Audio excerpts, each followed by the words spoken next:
Just one thing real quick. I just want to. I won't speak very often about particular individuals when they go in the portal. However, there's times where I feel like I do need to.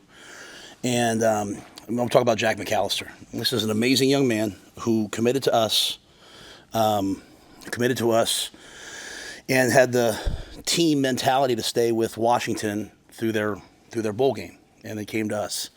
And then as we made a coaching change, and I know everybody loves coaching changes, like the fix is always to bring someone new in, there's always collateral damage. And Coach Eckler's done a wonderful job, and he strongly believes in utilizing the college rules, which are different than the NFL rules, in which guys can get down the field.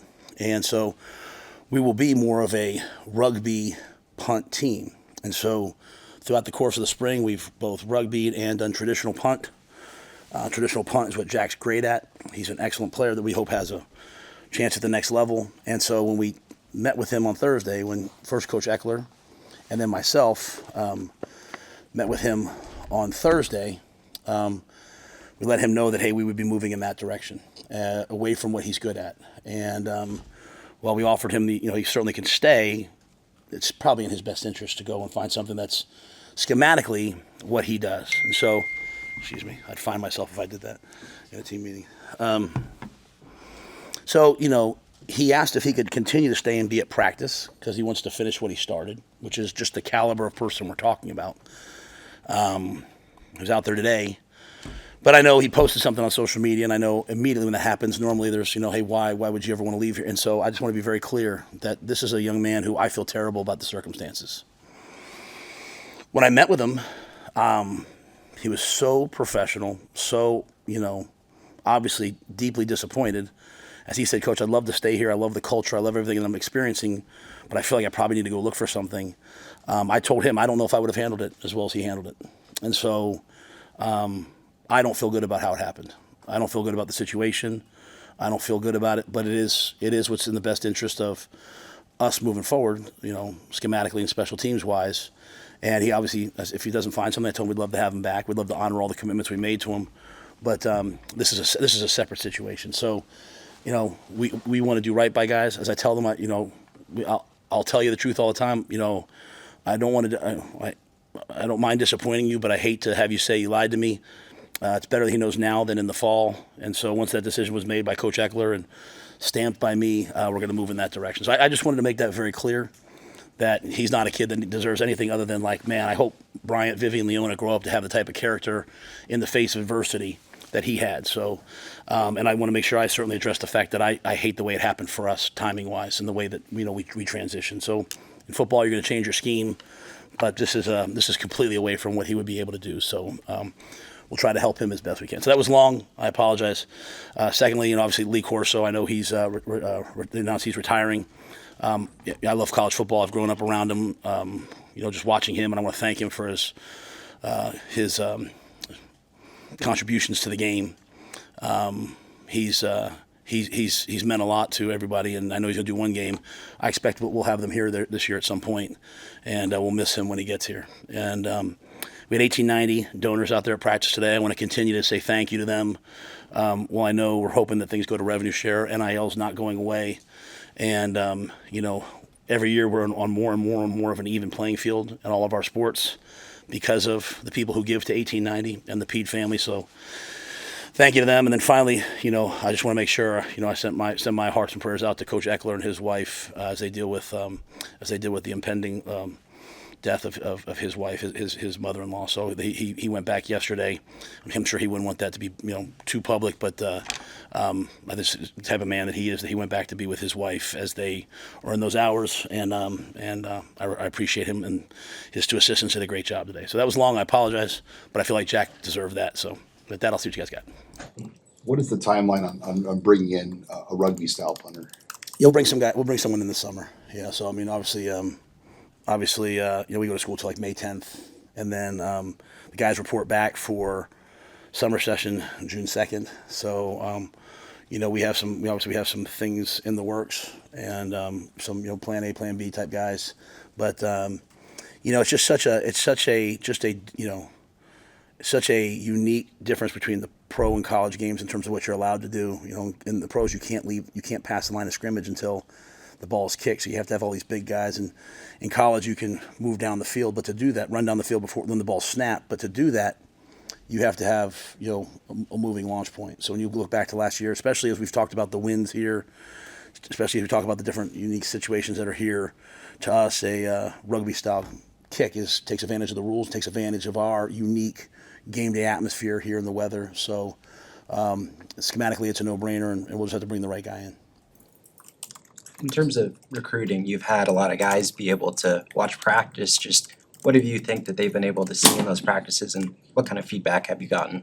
Well, I want people, if they're serious about looking at Nebraska, I want them to come watch us practice. Everybody's nice on junior day. Everybody's nice on, official visits. Come see what people are like at practice. And I hope they'll come away with a couple things. Number one, you see a bunch of coaches who really demand but don't demean. We're going to coach hard. But my 9-year-old daughter's at practice sometimes. My father is a minister's at practice sometimes. My 12-year-old daughter's practice sometimes. My son's out there every day. Like, it's a highly demanding, accountable atmosphere, but it's never demeaning. And so I want them to see that. It can't be too far one way or the other. It can't be just roll the balls out and have fun. You don't get better, and it can't be disrespectful, right? So it's going to be that. Number two, the level of instruction. There's a lot of schools that have really great recruiters, but they don't have great. Those guys can't coach.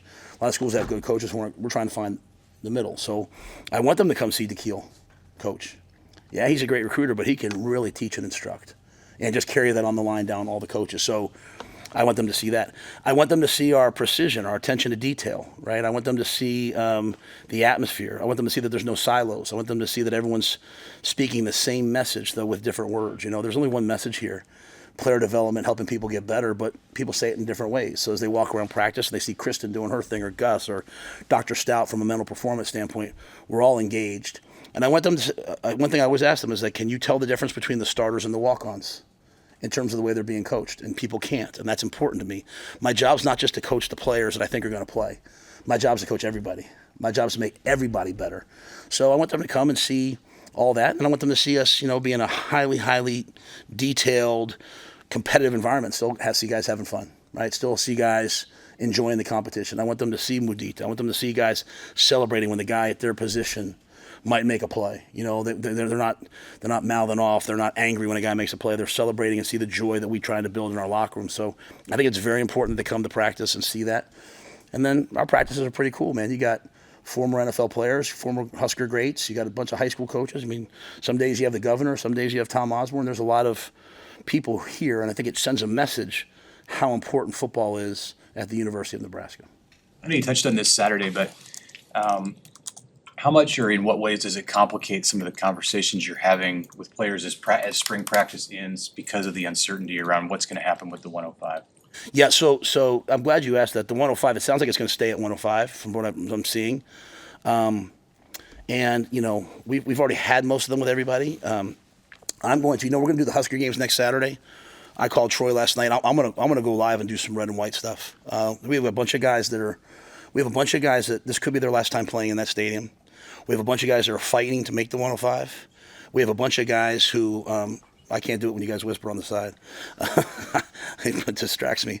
I have a bunch of guys that if they can't play here, they need some tape to go somewhere else. So, I'm going to wait. I've waited till after the portal closed on that Saturday. Portal closes on Friday, so it won't affect. The guys that are kind of cemented in their spots, they won't play. Some guys they might, ask to play or not. But those guys that are battling, some are twos even, but they want to prove that they're a one. We have a bunch of guys.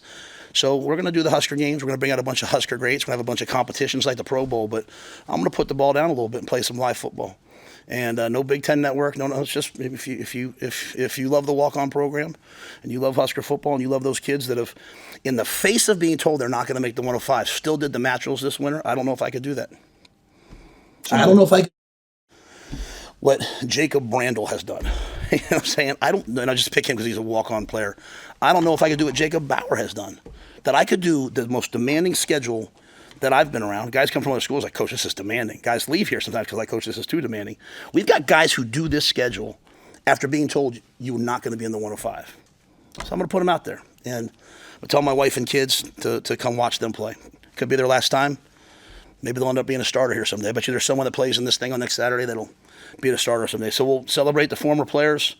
We'll celebrate the guys. So, you can see the Dylans and Jacories and all those guys out there, doing a bunch of stuff. But I just decided really yesterday, like, you know what?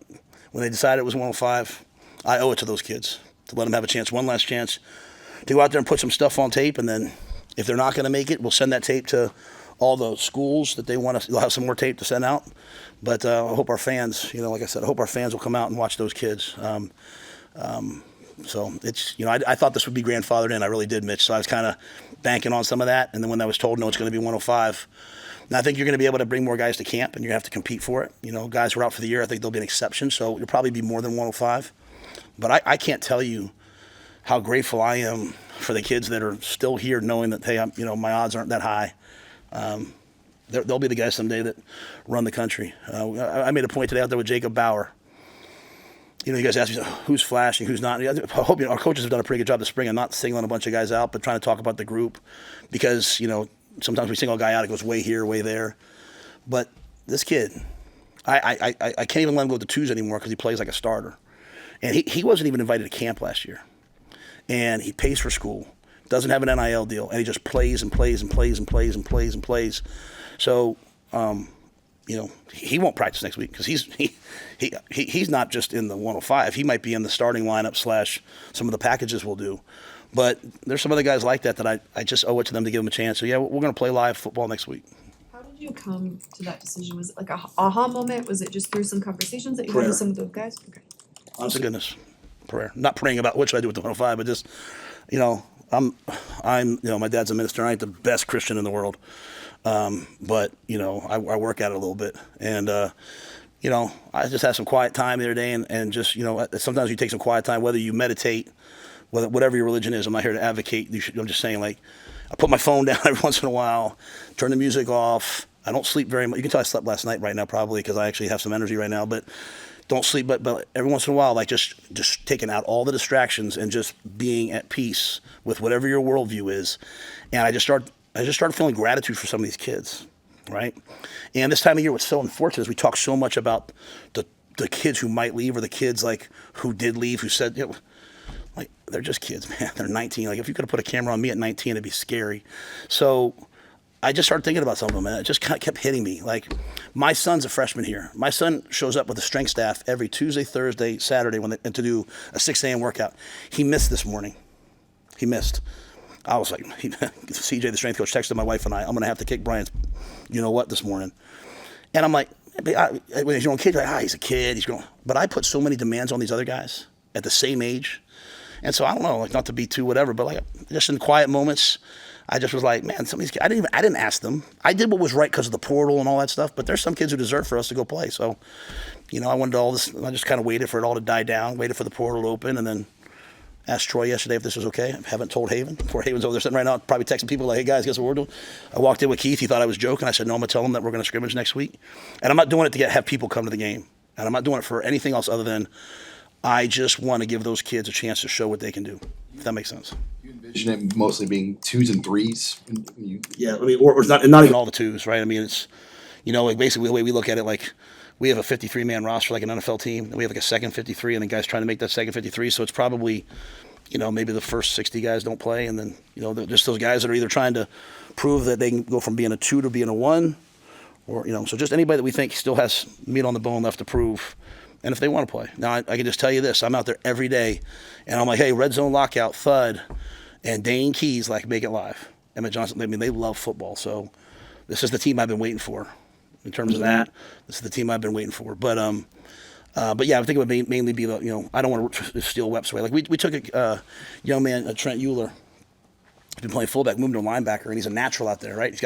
He's got 2 practices, and he's like running around.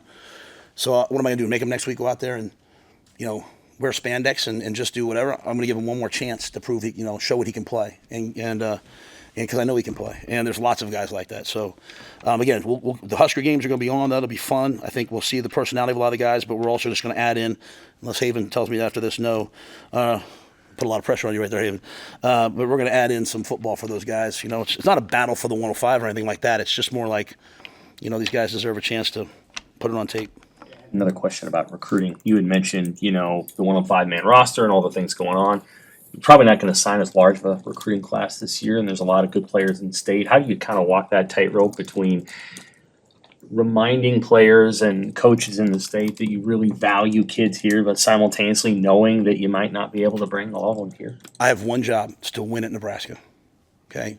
Anytime a coach here has tried to do anything else but win at Nebraska, they've been asked to leave. And I'm not saying that's what I'm saying, like, no man can serve two masters. We have to win.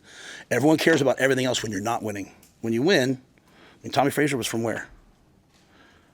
Okay, I'm saying like that no one cares, you know what I'm saying? Like, so, and I say that like, I want to mine the state. I think there's good players in the state. Okay, but like if a player's a really good player and doesn't quite fit us, and he's going to go somewhere else, I want him to go be happy. I care about football in the state. That's why we're open. Every practice is open to the high school coaches in the state. That's why our camps are not just select invitational camps. That's why we do youth camps. That's why we do free youth camps. That's why we go speak at clinics. That's why our coaches clinic had 500 people here just for us. We are going to pour into the state in football. But what I have found is, if you bring a player here from the state and they're not happy, the place that they love now becomes a miserable thing. So I have to be sure that they're good enough. And what's happening sometimes here is some of the other schools that aren't playing in the Big Ten, they're going to offer them as a sophomore. And then everyone looks at me like, well, why haven't you offered him yet? It used to be you got offered as a senior, you know? And I like guys, if I'm not quite sure yet, don't I owe it to you to be sure before I offer you a scholarship? And now before I offer you a rev share deal? So I don't think there's anything wrong at the University of Nebraska that we carry ourselves like the top 20 teams in the program, in the country.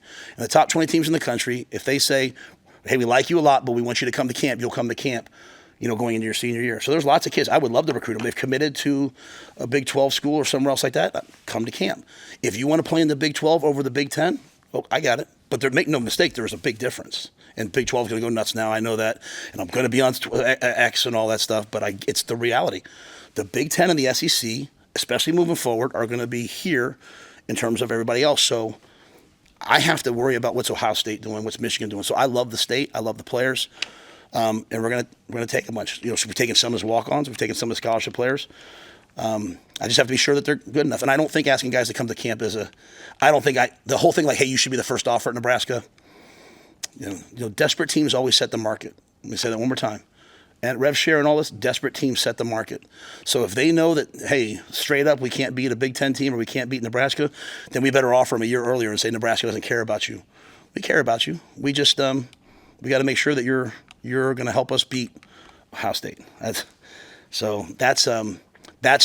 my job, is to be really focused on, you know, serving that one master, which is college football playoff, Big Ten championships, national championships. That's all anybody wants. So I better do that. If you're not doing that, then people say why. But and I think we're taking the right players from the state, and I think football in the state's really good. So you're going to see lots of guys sign scholarships. How are those guys that are maybe on the 2D impacted by those guys who have the long odds when they're seeing those guys? Maybe the odds aren't in their favor, but they're still out there going for it. How has that just impacted your culture as a whole, you think, and the players? Well, I don't know if our guys have enough time right now to think about, like, you know, I mean, every kid's fighting, you know, in spring, every kid's fighting for their own life, right? Like, I'm fighting to be a starter. If I'm a starter, I'm fighting to be a draft pick. So they're kind of all, I think as you get to the end of it, it's when it starts to really hit you. You know, that's why I've been very clear. I mean, I like our team. I don't think we need to add one thing from the portal and have a good team. Like, I told our guys the answers are in this room. That doesn't mean I'm not going to go through the process. It doesn't mean I'm not going to look at what's out there. And if we lose somebody, we may have to replace them. But we have a lot of really good players and a lot of depth that I like. So I do think, though, like when I talked about Bauer today, I made that point to everybody. Like, he didn't complain. He didn't worry about what he doesn't have. Every day he compares himself to what he was yesterday and says, okay, am I better than I was yesterday? To the point where he's a straight running dude. He's a good football player. And so I told the guys out there, it wasn't planned ahead of time. I didn't tell Susan ahead of time. I said, we'll pay for your school next year. And they all tackled him. And not one of those like, hey, someone walks out with a guy, not a scholarship. I just was like, this is ridiculous. This kid gets nothing, and he plays this good. Like, I'm going to give him. He's on scholarship, right? Or he's, you know, whatever the rules are moving. I don't know the rules yet, but we'll pay for his school. So, and the guys are happy. But I just think our players respect everybody in the building for their effort. There's not a guy in the building that doesn't give great effort. And so I think that whole 105 thing will hit. If you're not thinking about it, it'll hit some people at some moment. Like, hey, you know, how's this going to impact me? How's this going to impact each other? It'll be sad when it happens, you know, because, you know, if it would have been easier to phase this than it would have been to just cold cut. We're cutting people. We're cutting people, and that's really hard. I'm surprised. I'll be honest, I'm surprised it's not. I'm just surprised it's not grandfathered in. I really am. Is Bauer playing defense? So I'm talking about Jacob Bauer, right? So Jacob Bauer, and plays linebacker for us. Yes. Jacob Bauer, Yeah, okay, Jacob. yeah. Rowdy's a heck of a player too. And Rowdy's playing safety, but Jacob's what I was talking about. This is Anything else, guys? Yeah, I had a question about, you guys really dramatically improved your turnover margin last year, especially in the giveaway category. Takeaways probably weren't as many as you want. How's that been going in camp in terms of the way Coach Butler teaches it and the way your defense has responded to takeaways specifically that? Yeah, I think we're breaking on the ball and intercepting balls better. It's always hard. The number one source of turnovers is always the quarterback position at every level of sport. So when you can't, I see some deal. I don't know who's back there. Is that Keona's back there? Justin's back. Is this Justin and Keona? So Keona, those guys get mad at you because you don't let them get near the quarterback, right? Because they would like to get the sack fumbles and all those things. I think the biggest thing is, you can do all the takeaway drills you want. Truly turnovers, fumbles, which is what, they come from, in my opinion, dominant contact and running through people and striking people. And we've had some of those. Some guys like Jeremiah Charles have gotten the ball out. I think we just need more. At the same time, I also think we're carrying the ball better. I tell our guys all the time, you don't live in the past, but you learn from the past. You go back to last year, you lost to Illinois by 1 point. And I say 1 point because it was overtime, right? You lost to Iowa by 1 play. Your 2 plays. No, we don't believe in getting close.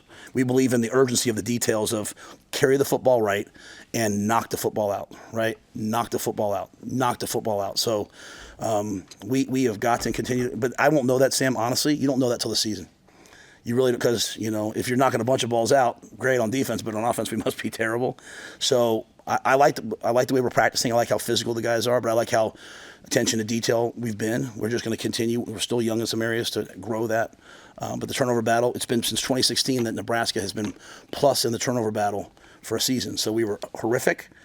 We were bad this past year. You know what I'm saying? Like better, but bad still. We've got to become either good or great. And that doesn't come with anything else other than, I think, really just getting better.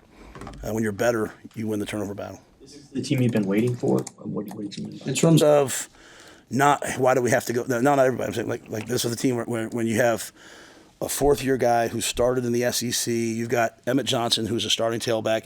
And let's be quite honest, if they were to get injured, they have a lot to lose, right? But they love to compete, and they understand that when you play football, there's an inherent risk. And that's why, in the NFL, they have preseason games. Think about that. You have a $270 million roster. You have $50 million quarterbacks, and you still put them out there for preseason games because you have to make a decision. Do I want to be healthy or do I want to be good? And most injuries actually happen just like shuffling and a guy's knee buckles, right? So, but when you have players that like to play, I don't have guys saying I blow the whistle up there, hey, coach, can we run that back? Can we do it again? This is the first time, the offense fumbled today in a competitive period, and I wouldn't let the black offense go back out. And they're, Dylan's in my ear. And I'm like, well, the only way to punish you guys is to not let you play, as opposed to make them go again. And they're, it's completely different. But it's your 3, right? It's completely different, and it has nothing to do with me. It's the guys. They like to compete. Like that guy back there, Justin. If someone called me and said, hey, there's a problem at the house, I'm calling Justin Evans. I'm telling you. And he's moved to center now. He should be up for everything, every award. But he's a tough guy, right? Smart, but he's not the outlier. There's a ton of them, and it's been really good. So when I say that, I'm just I want to be on the practice field.